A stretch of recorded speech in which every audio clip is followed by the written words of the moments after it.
everyone. This is Donna's Happy Hour. Just a reminder to like, subscribe, and hit the bell so that you get future notifications of the videos. And please leave a comment. Thank you. Have a great day.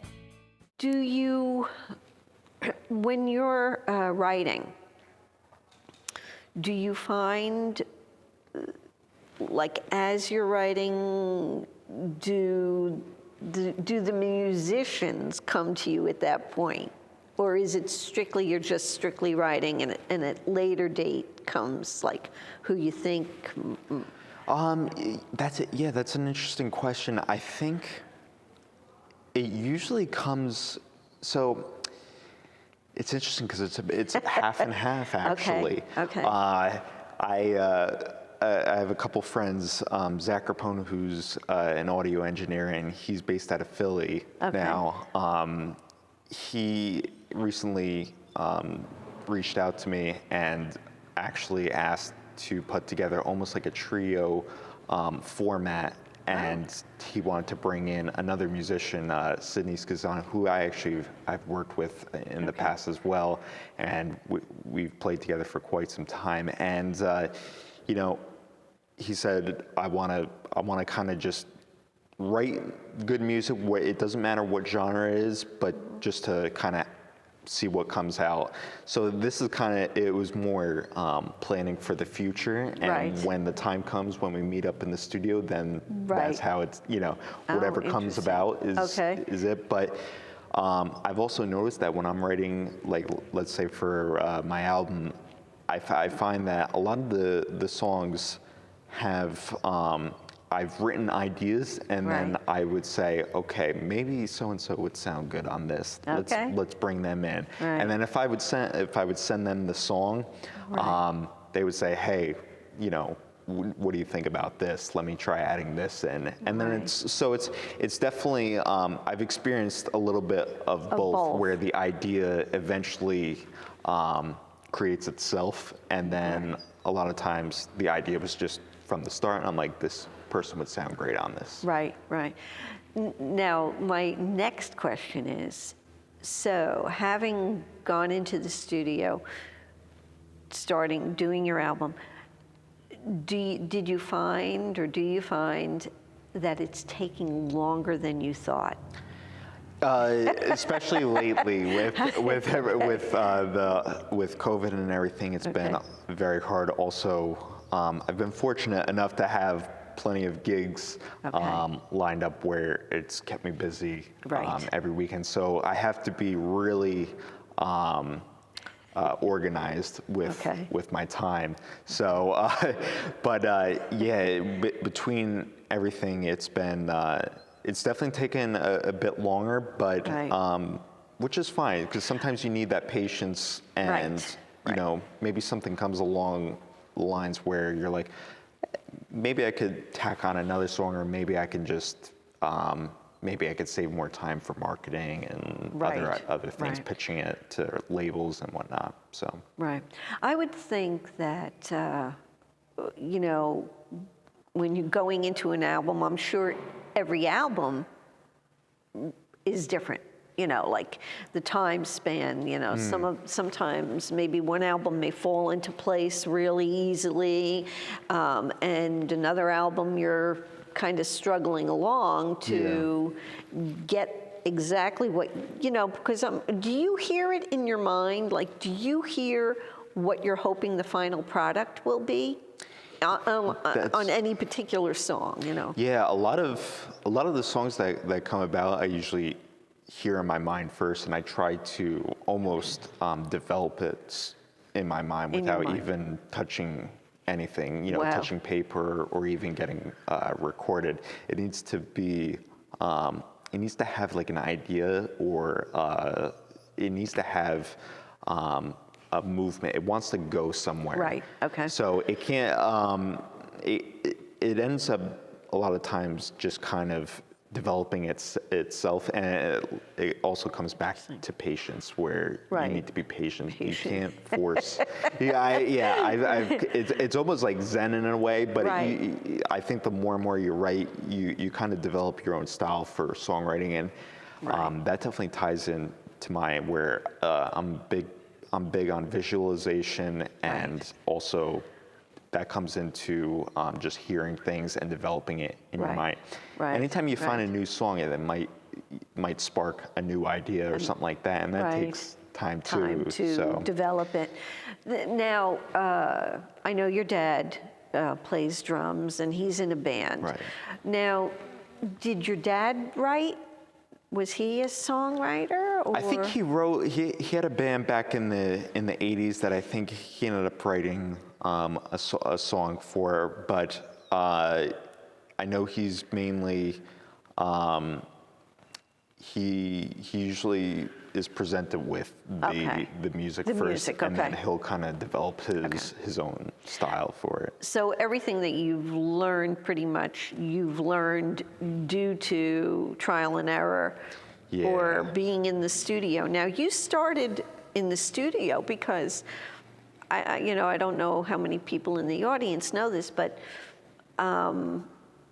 it's rare when you find young musicians doing studio work. Am I right about that, or is that changing also? I think it's, and the music industry is always changing. I think now you're starting to find a lot younger musicians putting out material. However, you still have a lot of times people want to use those that have had a lot of experience and everything like that. Right. So I guess it kind of varies, but yeah, I mean, that's kind of where I learned my my whole method is just through trial and error, and just being there in the studio and speaking, hearing everybody's dialects, you know. Right.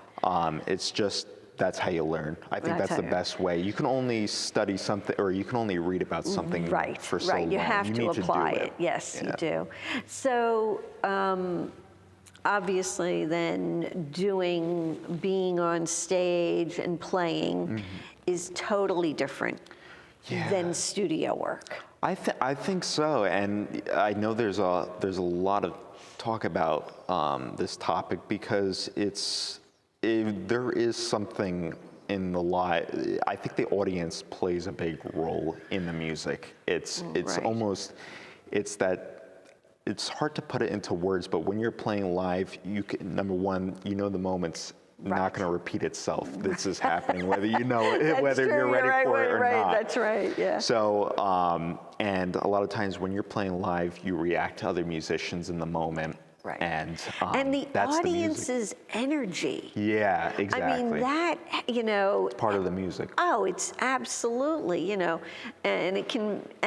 that's why, it's very interesting when the audience is really riled and psyched and like, you can feed off of that. You can feed off of that. And of course, that makes your performance even better because everybody is feeding off of everyone, you know? Absolutely. There's nothing like it, Yeah, I saw a couple jazz bands in the city, and one of them was Arturo Sandoval, and he he actually played trumpet, and he was a protege of Dizzy Gillespie, who was wow, no kidding. And I was shocked by how engaging the audience was. Right. And they would react to the lines that he would play in each song, and it was just, it was very interesting because they were essentially part of the music. It was without them, I mean, it was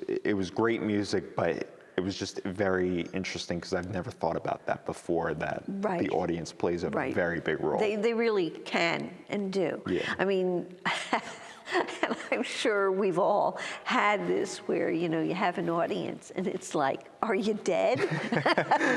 Like, could you at least, Those were, that was like the beginning days where, you play to like 5 people or 6 people, and it's like, but I think the key is to make the best of any scenario. You have to. If it's those 5 people, then make sure that it matters to those 5 people. That's very true. That's right. You really do have to make make the best out of any moment. And one of the other things that, of course, again, this is with something live, is that now it's different, let's say, with your band that's playing cover music. Right. Because with cover music, you may say, well, I have this certain set that I'm going to play. And then maybe the audience really isn't into that particular, they were hoping you're going to play some, so you can change it, and redirect, right. and then maybe hopefully get the audience to be engaged. Yeah. When you're playing your own music, I would imagine also that you have to think about the order in which you want, like, each song. It's a very interesting thing, because I started thinking about this when it came to releasing my first album, Impressions, and that was the first time that I really thought about, okay, the order actually does matter, because you don't want to put songs that are in the same key back to back all the time, because it produces a sameness effect. Right. And you want each one to stick out from the other, and you also want the entire album to be refreshing from beginning to end. Right.